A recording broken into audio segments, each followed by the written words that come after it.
بسم اللہ الرحمن الرحیم۔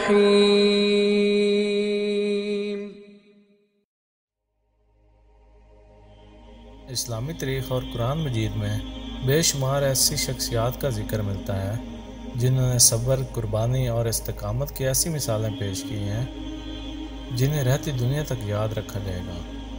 انہی میں سے ایک عظیم خاتون حضرت آسیہ رضی اللہ تعالیٰ عنہ ہے، جنہیں فرعون کی بیوی ہونے کا شرف حاصل ہوا، لیکن اس دنیاوی رتبے کے باوجود انہوں نے اللہ کے دین کی خاطر اپنی زندگی قربان کر دی۔ یہ کہانی نہ صرف ایمان کی ایک اعلیٰ مثال ہے بلکہ ہمیں یہ سبق بھی دیتی ہے کہ سچا ایمان کسی بھی آزمائش کے سامنے جھکنے کو تیار نہیں ہوتا۔ حضرت آسیہ کا تعارف۔ حضرت آسیہ مصر کے سب سے طاقتور اور ظالم بادشاہ فرعون کی بیوی تھی۔ فرعون کا دعویٰ تھا کہ وہ خدا ہے اور تمام لوگ اس کی عبادت کریں، لیکن حضرت آسیہ نے اپنے دل میں ایک واحد خدا یعنی اللہ تعالیٰ پر ایمان رکھا اور اپنے ایمان کی حفاظت کے لیے ہر قسم کی تکلیف اور ظلم و ستم کو برداشت کیا۔ حضرت آسیہ اور فرعون کے گھر کا ماحول۔ فرعون ایک انتہائی خودسر اور ظالم حکمران تھا۔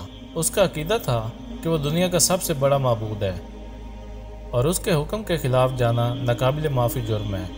فرعون نے اپنے گھرانے اور معاشرے میں بھی اپنی خدائی کا دعویٰ مسلط کر رکھا تھا۔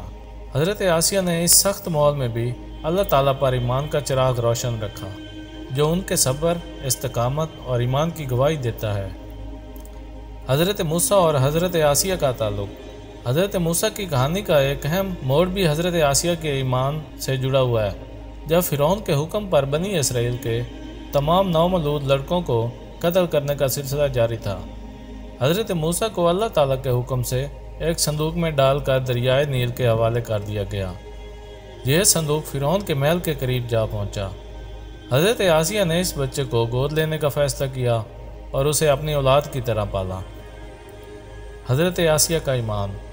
حضرت آسیہ کے دل میں اللہ تعالیٰ کی محبت اور ایمان کا جذبہ اس قدر مضبوط تھا کہ وہ فرعون کے تمام ظلم و ستم کے باوجود اپنے ایمان پر قائم رہیں۔ حضرت موسیٰ کی تبلیغ نے ان کے دل کو مزید مضبوط کیا اور وہ کھلے عام اللہ کی وحدانیت کو تسلیم کرنے لگیں۔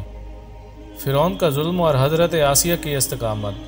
فرعون کو جب معلوم ہوا کہ حضرت آسیہ اللہ پر ایمان لے آئی ہیں تو وہ سخت غصے ہوا۔ اس نے حضرت آسیہ پر شدید ظلم و ستم ڈھائے اور انہیں ایمان سے پھرنے کے لیے ہر ممکن کوشش کی، لیکن حضرت آسیہ نے ہر قسم کے ظلم کو خندہ پیشانی سے برداشت کیا اور اپنے ایمان کو مضبوطی سے تھامے رکھا۔ قرآن میں حضرت آسیہ کا ذکر۔ اللہ تعالیٰ نے قرآن پاک میں حضرت آسیہ کی استقامت اور قربانی کو خاص طور پر ذکر کیا ہے۔ سورۃ التحریم میں ان کا ذکر ان الفاظ میں کیا گیا ہے، اور اللہ نے مومنوں کے لیے فرعون کی بیوی کی مثال دی ہے، جب اس نے کہا، اے میرے رب، میرے لیے اپنے پاس جنت میں گھر بنا دے اور مجھے فرعون اور اس کے عمل سے بچا لے اور ظالم قوم سے نجات عطا فرما۔ سورۃ التحریم آیت نمبر 11۔ یہ آیت نہ صرف حضرت آسیہ کے ایمان اور دعا کی گواہی دیتی ہے بلکہ تمام مومنین کے لیے ایک نمونہ بھی ہے کہ کس طرح اللہ کی رضا کے لیے ہر قسم کی قربانی دی جا سکتی ہے۔ حضرت آسیہ کی دعا۔ حضرت آسیہ کی دعا ہمیں یہ سکھاتی ہے کہ مشکل حالات میں بھی ہمیں اپنے رب کی طرف رجوع کرنا چاہیے اور اس پر مکمل بھروسہ رکھنا چاہیے۔ انہوں نے اپنی دعا میں نہ صرف اپنے لیے جنت میں گھر مانگا بلکہ ظالموں سے نجات کی بھی درخواست کی، جو ان کے مضبوط ایمان کی علامت ہے۔ شہادت اور آخری لمحات۔ فرعون نے حضرت آسیہ کو ان کے ایمان کی وجہ سے بدترین اذیتیں دیں۔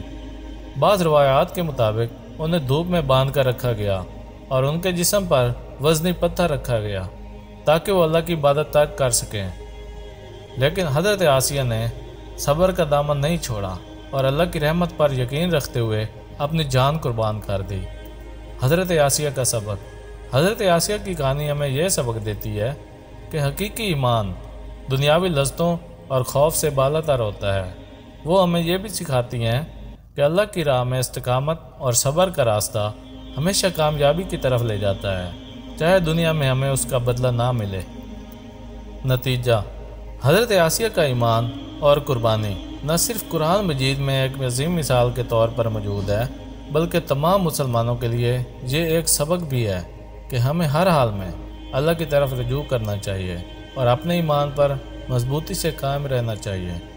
ان کی کہانی رہتی دنیا تک ایمان، صبر اور قربانی کی ایک روشن مثال کے طور پر یاد رکھی جائے گی۔